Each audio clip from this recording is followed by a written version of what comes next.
U.S. President Donald J. Trump's condemnation of Venezuela's illegal leader Nicolas Maduro includes his regime's facilitation of trafficking illegal drugs into the United States. The leader of Venezuela's democratic opposition, Nobel Peace Prize laureate Maria Corina Machado, has accused Maduro of being chief of a criminal narcotics organization, Cartel de los Soles, Cartel of the Suns. U.S. military forces have destroyed several speedboats laden with cocaine and other illegal drugs leaving Venezuelan ports.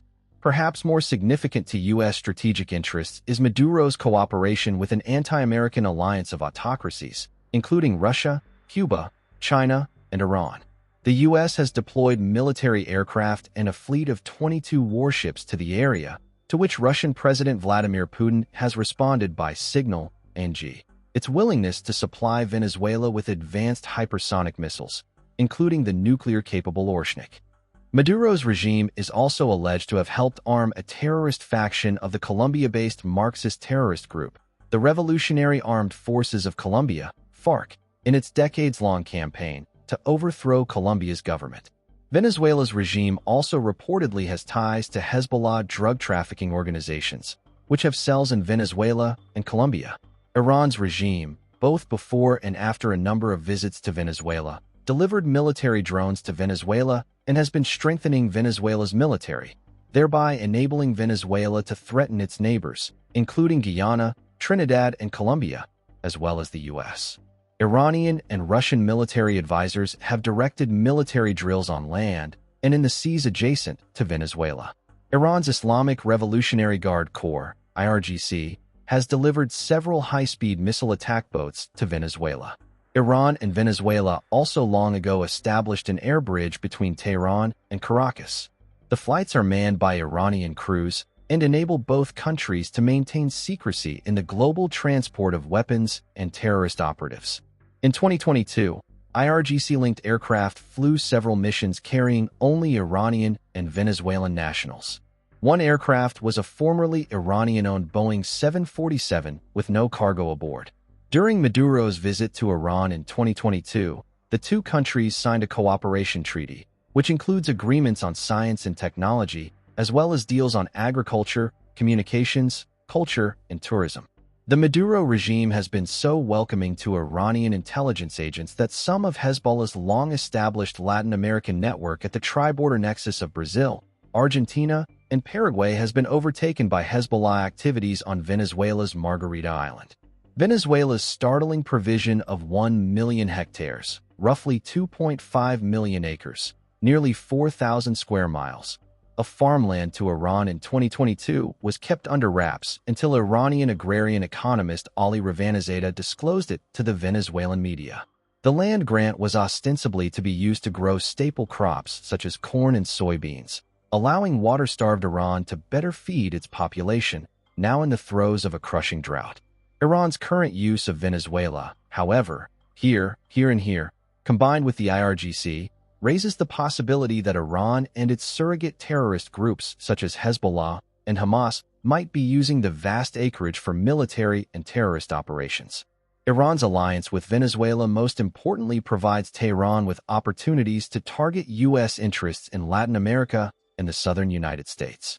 More than 1,500 Iranians attempted to enter the U.S. through the southern border under the Biden administration. 700 were released into the U.S. It is unclear if these illegal aliens may well be manning Iranian terrorist cells in the U.S. or commissioned to execute intelligence or terrorist support operations. Maduro's links to Iranian intelligence agencies are, in addition, being used to execute operations inside the U.S. Iranian terrorists planned to kidnap anti-Islamic regime activist Masih Alinejad from her Brooklyn home and transport her by speedboat to Venezuela. Latin America's Iranian Hezbollah network appears to be propping up the Maduro regime in an oil-for-gold scheme.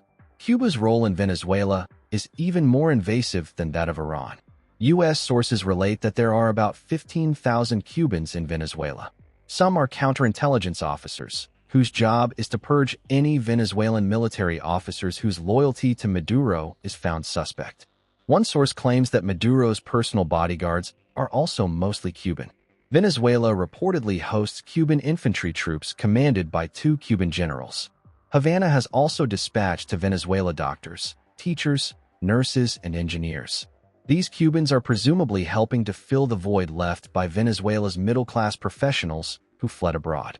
Russia's role in helping to buttress Maduro's regime includes arms sales, joint army and air force exercises, Russian naval warship visits, and the stationing of Russian defense advisors in Venezuela. In turn, Russia receives Venezuelan oil at below-market prices. China has extended an estimated $60 billion in loans to Venezuela. Beijing's investments in Venezuela are largely tied to the country's oil industry. Some of Venezuela's debt is being serviced by deliveries of petroleum to China. As other sectors of Venezuela's economy continue to decline, the Maduro government may be forced to pay back its debts to China by transferring more of his country's sovereign assets to Beijing. More than 50 countries in the free world consider the Maduro regime illegitimate. This view also seems to be shared by millions of Venezuelans, nearly 8 million of whom have fled the country's political oppression and economic collapse. The main reason for the charge of Maduro's illegitimacy stems from the view that Venezuela's presidential elections have been fraudulent. Opposition protests have failed to dislodge the socialist regime, which has so far been sustained by Chinese loans, Russian weapons, and Cuban troops. The Venezuelan people, disenfranchised and disarmed, have, in addition, been bullied into submission by regime-sponsored neighborhood revolutionary leftist gangs called colectivos. The massive interference in Venezuela's affairs by adversaries of the U.S. should raise concerns for the continent's democracies and whether Caracas is still independent. American and Latin American democratic states need to monitor how much Venezuelan sovereignty has already been surrendered to authoritarian enemies of freedom. Venezuela's comprehensive links with its authoritarian allies must be severed forcibly if necessary to protect U.S. interests and preserve the Monroe Doctrine. The Trump administration appears to be hoping that its current sanctions on Venezuela will be harsh enough for Maduro's supporters to oust him without the U.S. having to become militarily involved. Trump recently suggested the possibility of a land invasion, about which he did not sound overly enthusiastic. If nothing is done, however, Maduro will simply continue to wreck the formerly wealthy country while its people carry on in squalor.